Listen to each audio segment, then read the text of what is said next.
മൂന്നാമത്തെ ബെനിഫിറ്റ് എന്ന് പറയുന്നത് ഇറ്റ് ഇംപ്രൂവ്സ് യുവർ വൊക്കാബുലറി എന്നാണ്. ഈ വൊക്കാബുലറി ഇംപ്രൂവ് ആകുമ്പോൾ എങ്ങനെയാണ് ആരോഗ്യം നല്ലതാവണമെന്ന് നിങ്ങൾ ചിലപ്പോൾ ചിന്തിക്കുന്നുണ്ടാവും. ഒരു പഠനത്തിൽ പറയുന്നത് 69% ഓഫ് എംപ്ലോയേഴ്സ്, അതായത് ജോലിക്കാരന്വേഷിക്കുന്നവരിൽ 69% ആളുകളും നോക്കുന്നത് നല്ല കമ്മ്യൂണിക്കേഷൻ സ്കിൽസ് ഉള്ള ആളുകളെയാണ്. ഞാൻ കേട്ടിട്ടുള്ള വളരെ മനോഹരമായ സെൻറ്റൻസ് ഉണ്ട്. If you read 1000 books words will flow like river. നിങ്ങളൊരു 1000 പുസ്തകങ്ങൾ വായിച്ചാൽ വാക്കുകൾ ഒരു പുഴ പോലെ, ഒരു അരുവി പോലെ ഒഴുകും എന്നുള്ളതാണ്.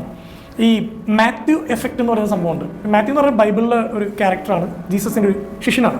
മാത്യുവിൻ്റെ ഗോസ്പലിൽ ഒരു സെൻറ്റൻസ് ഇങ്ങനെയാണ്: ഉള്ളവന് കൂടുതൽ നൽകപ്പെടും, ഇല്ലാത്തവനിൽ നിന്ന് ഉള്ളത് പോലും എടുക്കപ്പെടും. ഈ മാത്യു എഫക്റ്റ് റീഡിങ്ങിൽ കറക്റ്റാണെന്ന് പറയാം. കൂടുതൽ വായിക്കുന്നവന് കൂടുതൽ അറിവും വാക്കുകൾ നാച്ചുറലായിട്ട് കൂടുതൽ അവനിലേക്ക് ഇങ്ങനെ ഒഴുകി വരും. ഒട്ടും വായനയില്ലാത്തവന് അവൻ്റെ ഉള്ള വൊക്കാബുലറി പോലും കയ്യിൽ നിന്ന് നഷ്ടപ്പെടും എന്ന് പറയാം. ഇപ്പോൾ ഞാൻ കഴിഞ്ഞ ദിവസം ഖത്തറിലൊരു ടോക്കിന് പോയിരുന്നു. അപ്പോൾ ഞാനിങ്ങനെ ഓരോ കോണ്ടന്റ് പറയുന്ന നേരത്ത് പെട്ടെന്നായിരിക്കും BJ ജെയിംസ് സാറിൻ്റെ ഒരു കഥ എൻ്റെ വായിലേക്ക് വരുന്നത്, അല്ലെങ്കിൽ ചേതൻ ഭഗത്തിൻ്റെ ഒരു സ്റ്റോറി, അല്ലെങ്കിൽ പൗലോ കോയിലോൻ്റെ ഒരു സ്റ്റോറി. ഇതൊന്നും പ്രിപ്പയർഡ് അല്ല. ഈ ഡാറ്റാബേസ് ഇവിടെ ഇങ്ങനെ സ്റ്റോർഡ് ആണ്. അതുകൊണ്ട് ഏതൊരു സാഹചര്യത്തിലും നമുക്കറിയാവുന്നൊരു ടോപ്പിക്ക് വരികയാണെങ്കിൽ നമുക്ക് അതിനെക്കുറിച്ച് സംസാരിക്കാൻ പറ്റും എന്നുള്ളതാണ്. ഇതിൻ്റെ ആരോഗ്യപരമായ സൈഡ് എന്ന് പറയുന്നത്, ഇപ്പോൾ നിങ്ങളൊരു എഞ്ചിനീയറാണ്, നിങ്ങളൊരു സൈക്കോളജിസ്റ്റാണ്, നിങ്ങൾ അത്തരത്തിലുള്ള വായനകളിലേക്ക് നിങ്ങൾ മുഴുകുമ്പോൾ നിങ്ങളുടെ അടുത്തേക്ക് വരുന്നൊരു പേഷ്യൻ്റെ അടുത്ത് അല്ലെങ്കിൽ നിങ്ങൾ ചെയ്യുന്ന വർക്കിൽ നിങ്ങൾക്ക് കുറേ കൂടി നോളജും അറിവും ഉണ്ടാവും. അതുകൊണ്ട് നിങ്ങൾക്ക് കുറച്ചുകൂടി ബെറ്റർ ആയിട്ട് സംസാരിക്കാൻ പറ്റും. അടുത്തൊരു ബെനിഫിറ്റ് എന്ന് പറയുന്നത് it helps prevent age related cognitive decline. എന്ന് വെച്ചാൽ പ്രായമാകുന്നതിനനുസരിച്ച് നമ്മുടെ കോഗ്നിറ്റീവ് സ്കിൽസ്, തിങ്ക് ചെയ്യാനും പ്രോസസ്സ് ചെയ്യാനുള്ള നമ്മുടെ ആ ഒരു കഴിവും എല്ലാം കുറഞ്ഞു വരുന്നുള്ള, അങ്ങനെ കുറയുന്നതിനെ തടയാനായിട്ട് ഇത് സഹായിക്കും. നാഷണൽ ഇൻസ്റ്റിറ്റ്യൂട്ട് ഓഫ് ഏജിങ് അങ്ങനൊരു ഇൻസ്റ്റിറ്റ്യൂട്ട് ഉണ്ട്.